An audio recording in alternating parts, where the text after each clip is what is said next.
Esse livro foi comprado pela minha avó num tempo que, assim, de penúria absoluta, não tinha grana para nada. E ela foi comigo e perguntou: o que você estuda na faculdade? Falei Lacan. Ela foi lá e comprou o meu primeiro livro sobre Lacan, esse aqui, dado pela minha avó.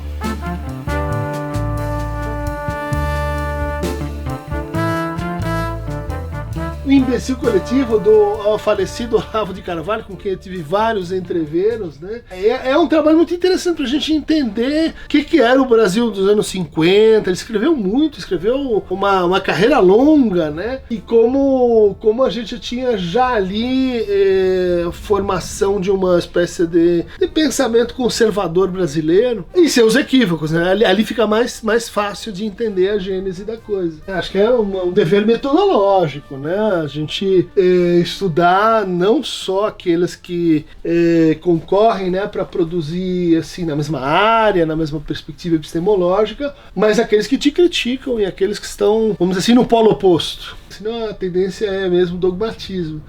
Então isso exige uma certa disciplina, exige um certo estômago, mas tem que ser feito e eu gosto de fazer. Mas você vê, ela tá ali do lado do Francisco Bosco, meu amigo Chico Bosco, de pensadores brasileiros, né, que debatem com essa tradição. Esse livro foi do Fernando Pessoa, que foi furtado da biblioteca da Faculdade de Filosofia, Ciências e Letras pela Yara Yavelberg, a amante de Carlos Lamarca, que foi assassinada pela ditadura e que hoje dá nome para o centro acadêmico do Instituto de Psicologia. E ela era vizinha da minha mãe, no Ipiranga. E ela fez essa dedicatória para ela, dando esse livro do Fernando Pessoa para minha mãe, que jamais imaginou que o filho dela viria a fazer psicologia, iria ser presidente do centro acadêmico e viria a dar o nome de Yara Yavelberg para o centro acadêmico. Aqui é psicanálise, então naturalmente Lacan ao alto, e Freud, então as várias coleções do Freud, inclusive o meu xodó, que eu ganhei diretamente da minha tia na Alemanha, a Studienaufgabe, as obras do Freud em alemão. Hobbes, Spinoza, Kant, Nietzsche, e se você continua para cá, Hegel, o preferido, que deu filhotes, também conhecidos como Escola de Frankfurt, Adorno, Lukács, e a filosofia ela está avançando para cá, levando esses que são de psicanálise de criança a perder espaço, né? O que é uma zona de confronto, porque isso aqui vem da minha esposa. Há uma tensão conjugal acontecendo exatamente nessa fronteira. Esse livro então é uma resposta mesmo? É uma resposta circunstanciada, assim, argumento por argumento e feita para um público mais extenso. O livro da Pasternak tinha uma versão da psicanálise muito anos assim, 80, anos 70, né?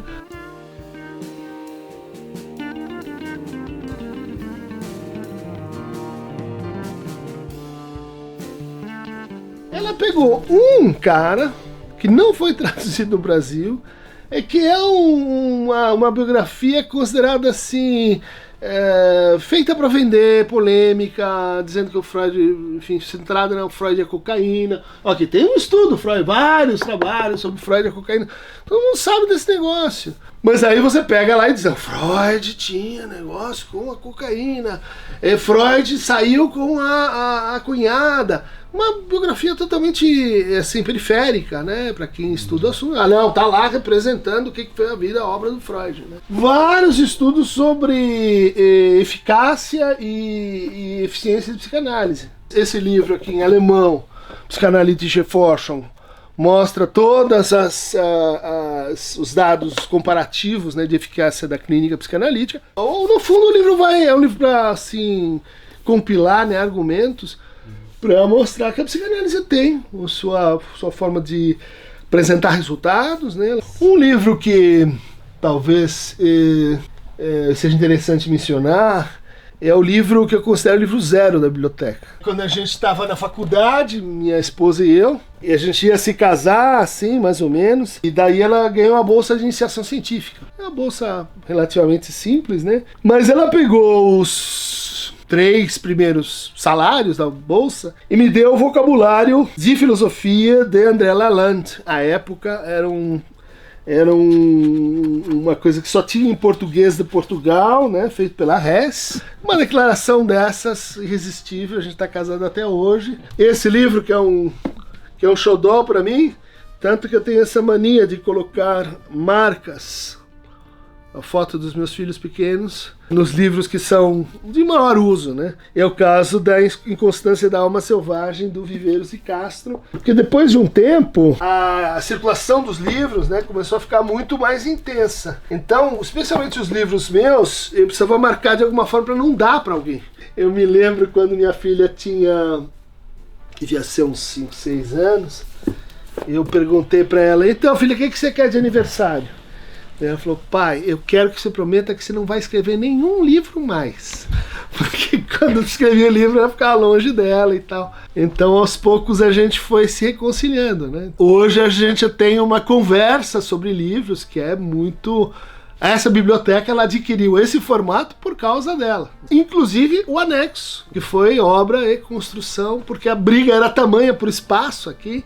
E isso começou com uma observação dela, né, de que eu era um intelectual de segunda categoria, porque eu não tinha os pensadores completos. E daí nós começamos um trabalho de localização desta coleção, nessa versão com o douradinho na lomba, até conseguirmos os 73 volumes. E foi uma obra de reconciliação doméstica. Uma coisa que eu gosto muito de fazer é de comprar livros que sejam rabiscados. O livro, para mim, só faz sentido se ele tiver uma história de gente tocando, gente mexendo, gente escrevendo. E eu rabisco, assim, completamente. Um livro, para mim, lido é um livro grifado, um livro com anotações. O mesmo com Marx. Eu sempre li Marx, era um autor de juventude e tal, mas daí ela profissionalizou a coisa. Grundrisse, Bom e Tempo Completo, O Capital, 3 volumes, fazer a coisa direito, entendeu? Por exemplo, aqui tem uma área que eu gosto bastante também de livros muito significativos para mim, porque é muito antigo, sobre o Holocausto, extermínio judaico, Rethinking the Holocaust.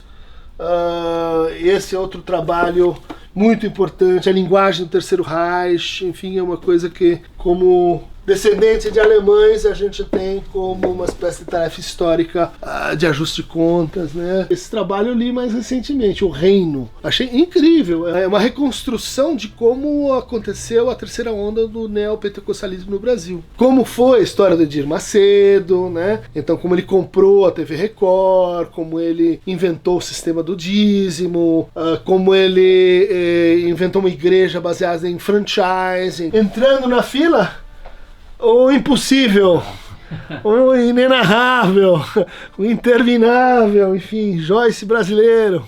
Um trabalho que eu li recentemente é essa edição nova aqui, feita pela Cobogó, do Alienista, do Machado.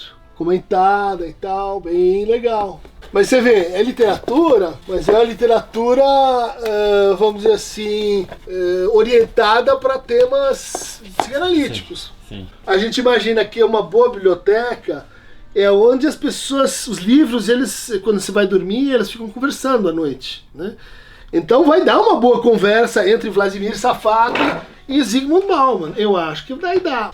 E Um Intruso, que as obras completas do Machado de Assis, é a nossa mais última e nobre aquisição. Ela está aqui esperando uma reformulação de conjunto para você poder ter um encaixe para um bicho desses, né? Meu filho fez história e fez física e ele avança pelo lado leste, a gente está tentando contê-lo, mas ela tem uma mania chamada História da Matemática, História da Física.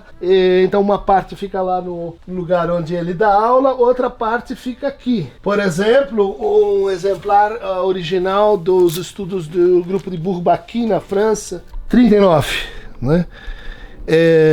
Que inspirou absolutamente o Lacan.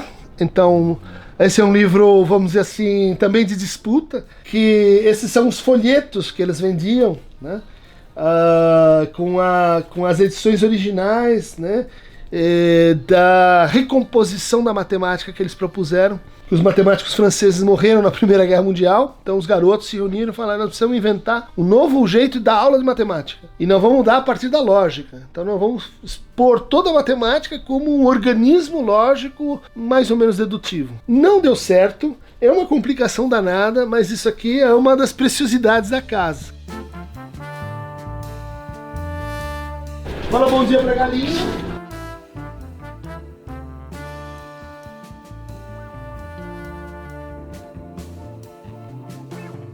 Bom, aqui, Timerman, Natália Timerman, minha amiga, Jefferson Tenório, Itamar, bom, o segredo do meu turbante, enfim, sobre a terra, somos belos por um instante. Literatura, vamos dizer assim, mais ou menos contemporânea, né, pessoal que tá... Na verdade, ela faz uma espécie de triagem. Fala: pai, essa vale a pena pra você, esse aqui mais, esse aqui menos, né? Por exemplo, uma autora que a gente lê bastante, eu leio por tabela porque é ela que inventou essa história, é a Simone Chiziane, né? Uma moçambicana. Essa eu acho que é uma biografia, um livro bem biográfico, né? A Voz do Cárcere, onde ela conta seria assim uma espécie de aprisionamento, né, que ela sofreu por trabalhar na resistência moçambicana e o surto psicótico que veio disso, né. É um livro lindo, dado por uma aluna, né, Os Diários de Freud. Então os manuscritos, as cartas que ele mandou junto com as fotografias, né. Esse aqui é um trabalho bem interessante, bem importante mesmo, né? Inclusive porque junto com esse, que é uma coisa que você não encontra mais, né? É o álbum do Jacques Lacan, né? Então aqui já emprestei esse álbum para várias revistas que queriam fazer matérias com Lacan, né?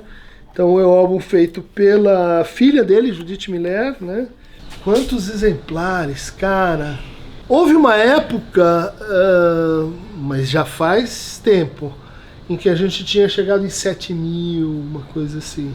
Mas não sei, porque uma parte foi para casa do meu filho e uma parte a gente fez foi um momento muito difícil para a família, porque não cabia mais. Então a gente fez uma doação massiva, mas depois começou a crescer de novo.